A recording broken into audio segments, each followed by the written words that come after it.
안녕하세요. 주린이의 그림 일기 엉클 케빈입니다. 요즘 어떻게 지내십니까? 2021년 들어 주가가 흔들리면서 작년부터 투자했던 분들은 참 당황스러우실 것 같습니다. 어떻게든 버티셔야 됩니다. 그래서 오늘은 버티기 공부를 좀 해보려고 합니다. 요즘처럼 혁신 기술주, 성장주, 가치주, 소비주, 경기 순환주, 너무 많은 이야기로 종목 선정이 어려울 때면 잘 모르는 종목들 이리저리 따라다니는 것보다 차라리 모두 사자, 지수에 투자하자 하는 이야기가 들리고 생각이 많아집니다. 그래서 오늘은 지수 투자의 아버지 존 보글과 그의 책 모든 주식의 투자를 중심으로 워렌 버핏의 지수 투자에 대한 생각과 함께 이야기해 보려고 합니다. 유튜브를 찾아보면 정말 많은 지수 투자에 대한 이야기가 있습니다. 오늘은 그 중에 세 분의 이야기를 찾아봤습니다. 할투의 광한국님의 세계의 동영상, 존복을 관련된 두 편과 절대 모멘텀 관련된 한 편, 사실 최고의 지수 투자 지침 유튜브라고 생각합니다. 제 유튜브는 저렴한 보급형 요약 버전쯤 될 것 같습니다. 그리고 슈카님의 재미있는 투자 이야기와 홍진채님의 차분한 투자 이야기는 정반대의 톤에서 주말에 재미있게 한번 들어보실 만하여 추천드립니다. 관련 유튜브 동영상을 아래 링크에 두었습니다. 오늘 우리가 이야기하고자 하는 존 보글은 뱅가드 투자회사의 창립자이자 최고 경영자였습니다. 그는 최초의 인덱스 펀드를 만든 사람입니다. 그가 주장한 가장 이상적인 투자 방법은 저비용 인덱스 펀드를 평균 달러 비용으로 적립식으로 구입하고 배당금을 재투자하며 평생 동안 보유하는 것입니다. 그는 일반적인 뮤추얼 펀드가 지수 펀드에 비해 수익률이 낮을 수밖에 없는 이유를 크게 두 가지로 이야기합니다. 첫째는 펀드 수수료입니다. 보통 뮤추얼 펀드의 수수료는 2에서 2.5% 정도의 수수료가 붙습니다. 그리고 두 번째는 상대적으로 많은 거래에 따른 세금과 거래 비용입니다. 물론 이 책은 저비용의 ETF의 출현, 2000년 이후 해외 마켓의 성장과 AI를 사용하는 스마트 패시브 전략 등 최근 트렌드는 반영하지 못하고 있습니다. 특히 최근 진행되고 있는 기술의 진보에 따른 파괴적 혁신에 의한 사회 전반적인 변화에 대한 부분은 반영되지 않았습니다.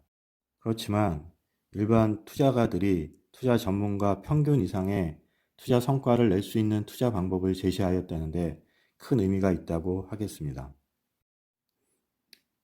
다음 페이지의 두 개의 그래프는 모든 시장에 투자하라는 존 보글의 책에서 발췌한 그래프입니다. 먼저 왼쪽 그래프는 1900년에서 2016년까지 투자 수익과 시장 수익을 나타낸 그래프입니다. 100년이 넘는 기간 동안 미국의 투자 수익은 9.0%입니다. 만약 2000년에 1달러를 투자했다면 2016년에는 39,000달러가 되었을 것입니다. 이것이 지금 우리가 미국 시장에 투자해야 되는 이유이고, 우리가 지수에 투자하면 누구나 연 9.0%의 수익을 얻을 수 있음을 나타냅니다. 오른쪽 그래프는 1970년에서부터 2016년까지 355개의 뮤추얼 펀드의 장기 수익률을 지수와 비교한 것입니다. 놀랍게도 2% 이상의 수익을 낸 펀드가 2개밖에 없고 그 펀드도 크기가 커진 이후에는 지수보다 낮은 수익률을 나타내고 있습니다. 이 말은 뮤추얼 펀드의 장기 수익률이 우리가 생각하는 것보다 엄청나게 좋지 않다는 것과 누구나 지수에 투자하면 미국의 펀드 매니저 99%보다 더 뛰어난 수익을 얻을 수 있다는 것을 의미합니다. 물론 지수 투자의 전제는 자본주의에 대한 신뢰입니다. 그리고 미국에 투자한다는 것은 앞으로도 미국이 세계의 경제를 주도해 나간다는 것을 신뢰한다는 것입니다. 다음은 워렌 버핏의 지수 펀드에 대한 생각을 이야기하고자 합니다. 워렌 버핏은 지수 펀드에 대해 여러 가지 이야기를 했습니다. 그중 가장 유명한 말은 버핏의 생전 유언이라 할 수 있겠습니다. 자신의 사후에 아내의 재산 관리에 지침을 주었습니다. 그 내용은 의외로 간단합니다. 재산의 90%는 저렴한 S&P 500 인덱스 펀드에 투자하고 나머지 10%는 미국 단기 국채에 투자하라. 그 어떤 투자자나 특정 펀드가 아닌 미국 지수에 투자라는 것입니다. 이것은 존 보글의 철학을 지지하고 미국의 성장을 지지하는 버핏의 생각이 나타난 인터뷰 내용이라 하겠습니다. 버핏은 주주 서한에서 존 보글을 언급했었습니다. 그 내용은 아래와 같습니다. 만일 미국 투자자들을 위해 가장 많은 일을 한 사람을 위한 동상을 세운다면 당연히 잭 보글이 돼야 할 것입니다. 그는 오늘날 수백만 명의 투자자들에게 다른 어떤 방법보다 훨씬 더 나은 수익률을 안겨주고 있습니다.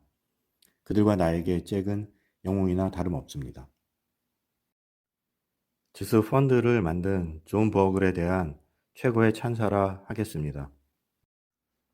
본 동영상을 만들기 전에 인터넷에서 지수 펀드에 대한 여러 가지 의견을 살펴보았습니다. 여러 가지 생각들이 있었지만 크게 두 가지 정도의 불만 혹은 리스크가 있었습니다. 첫째는 변동성에 대한 이야기였습니다. 지수를 보면 역사적으로 여러 차례 15% 이상, 심하면 30에서 50% 이상까지 변동합니다. 과연 이것을 평범한 투자자가 견뎌낼 수 있을 것인가 하는 이야기였습니다. 그래서 존 보글은 그의 성공 투자 공식에서 힘들어도 끝까지 견디라고 했을 것 같습니다. 존 보글은 그의 책에서 변동성을 줄이기 위한 방법으로 채권을 통한 전통적인 6대4 자산 배분을 이야기했습니다. 변동성을 절반 이하로 줄이는 방법이지만 수익률은 더 떨어지게 됩니다. 그리고 또 한 가지 방법은 오늘 링크로 소개해드린 할트의 강황국님의 절대 모멘텀을 이용하여 하락 시 시장을 떠나 있는 전략입니다. 상승 시에는 투자를 하고 하락장에는 현금을 보유하는 전략입니다. 수익은 지수 투자와 동등하고 변동성은 3분의 1 수준으로 감소시킬 수 있습니다. 이 방법이 좋기는 한데 제 생각에는 한국 투자자들에게는 세금과 수수료 문제가 있습니다. 특히 세금의 경우 미국 주식을 연간 250만 원 이상 매매 차익을 얻으면 다음 해에 22%의 양도소득세를 내야 합니다. 수익이 크게 났을 때 부담이 되는 상황이 될 수도 있습니다. 보유하고 있으면 당장 내지 않고 장기적으로 투자에 활용할 수 있는 돈을 세금으로 내버리게 되는 것이죠. 최선은 존 보글의 말처럼 힘들어도 끝까지 버티는 것이 아닐까 합니다. 둘째는 수익률이 낮다는 것입니다. 부자가 되기 위해 두 자리 이상의 수익을 원하는 경우에는 이 방법이 적당치 않다는 것입니다. 잭 보글은 책에서 추가 수익을 개선하기 위해 중소형주나 가치주를 일부 해보는 것을 추천합니다만 두 자리 수익을 위한 투자에 대한 이야기는 아닌 것 같습니다. 이 부분은 각자의 상황에 맞게 투자를 진행하셔야 될 것 같습니다. 오늘 배운 내용을 제 포트폴리오에 한번 적용해 보았습니다. 제 포트폴리오는 크게 세 가지로 나누어져 있습니다. 하나는 적립식 계좌입니다. 매달 월급 때 일정 금액을 투자하는 계좌가 하나 있습니다. 현재는 SPY로 투자 중입니다.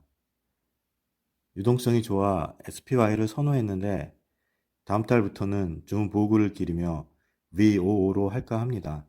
이 계좌는 끝까지 버티는 계좌로 하겠습니다. 그리고 오른쪽에 퇴직연금 계좌가 있습니다. 이것은 작년 10월에 DB에서 DC로 전환했고 초기에 고정이율 90%, 주식펀드 10%에서 시작해서 현재 60대 40까지 전환되어 있습니다. 올 상반기 중에 고정이율, 지수, 액티브를 각각 50%, 25%, 25%로 할 계획입니다. 기본적으로 세금이 유예가 되는 계좌라 공부를 좀 더 해서 절대 모멘텀 전략을 한번 적용해 볼까 생각 중입니다. 만약 장기적으로 절대 모멘텀이 유효하다고 검증되면 주식 펀드를 맥스 가능한 70%까지 늘려볼 생각입니다. 마지막으로 가운데 있는 투자 계좌는 현재 가지고 있는 현금성 자산을 관리하는 계좌로 지난 2월, 3월에 기술주를 정리하고 최근에는 지수 ETF, 고배당 ETF를 50대 50으로 들고 있습니다. 적당한 시점에 배당 ETF 일부를 기술주나 기술주 ETF로 변경 예정입니다. 기껏 지수 ETF에 대한 공부를 해놓고 마지막 결론이 추가 이익을 얻는 투자 방식을 공부한다는 것이어서 조금 이상하긴 합니다. 사람의 욕심이 참 끝이 없다는 생각이 드네요. 제한된 범위 내에서 하고 싶은 것을 모두 해보는 것, 주린이의 권리가 아닐까 합니다. 무엇보다 중요한 것은 마음 편한 투자를 하는 것이라고 생각합니다. 기다림의 승리를 믿고 불확실성을 인정하고 어떻게 되어가든지 그 과정을 즐기는 투자자가 되었으면 좋겠습니다. 끝까지 들어주셔서 감사합니다.